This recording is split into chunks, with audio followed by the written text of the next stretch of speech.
Assalamualaikum warahmatullahi wabarakatuh. Perkenalkan, nama saya Reza Indira Putri, dengan NIM 2104201 dari Prodi Ilmu Administrasi Negara.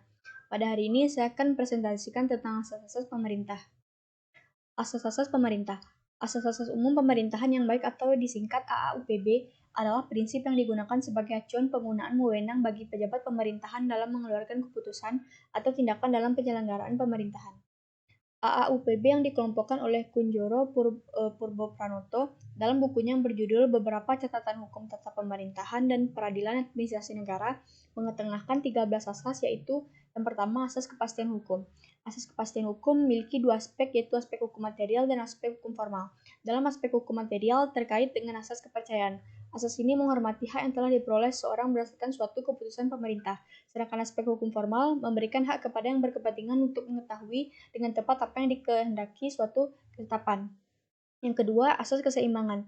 Asas ini menghendaki adanya keseimbangan antara hukuman, jabatan, dan adanya kriteria yang jelas mengenai jenis-jenis kualifikasi pelanggaran. Yang ketiga, asas kesamaan. Asas ini menghendaki badan pemerintahan mengambil tindakan yang sama atau dalam arti tidak bertentangan atas kasus-kasus yang faktanya sama. Yang keempat, asas bertindak cermat. Asas ini menghendaki pemerintah bertindak cermat dalam melakukan aktivitas penyelenggaraan tugas pemerintahan sehingga tidak menimbulkan kerugian bagi warga negara. Yang kelima, asas motivasi untuk setiap putusan. Asas ini menghendaki setiap ketetapan harus mempunyai motivasi atau alasan yang cukup sebagai dasar dalam menerbitkan ketetapan. Alasan harus jelas, terang, benar, objektif, dan adil. Yang keenam, asas jangan mencampur adukan wewenang.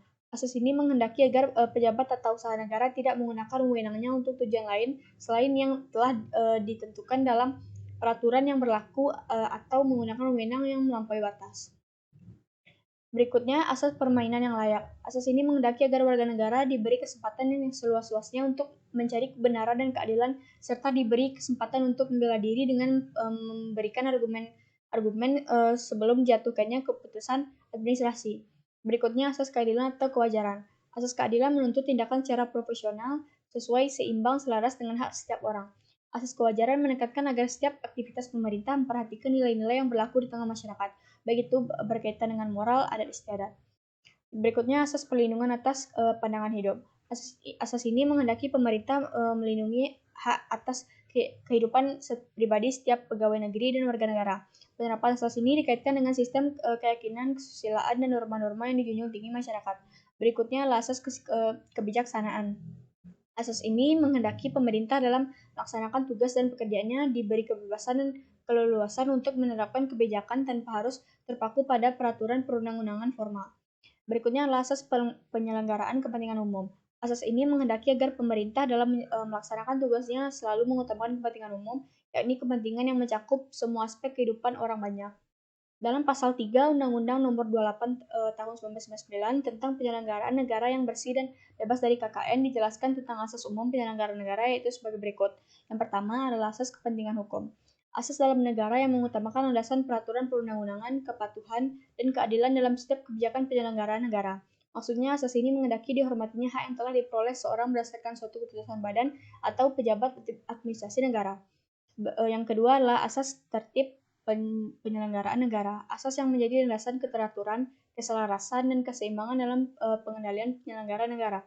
Yang ketiga, asas kepentingan umum.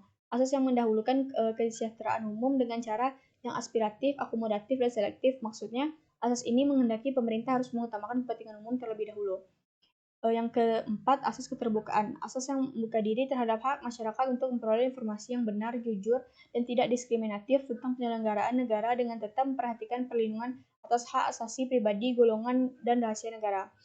Yang berikutnya, asas proporsionalitas. Asas yang mengutamakan keahlian yang berdasarkan kode etik dan ketentuan peraturan perundang-undangan yang berlaku.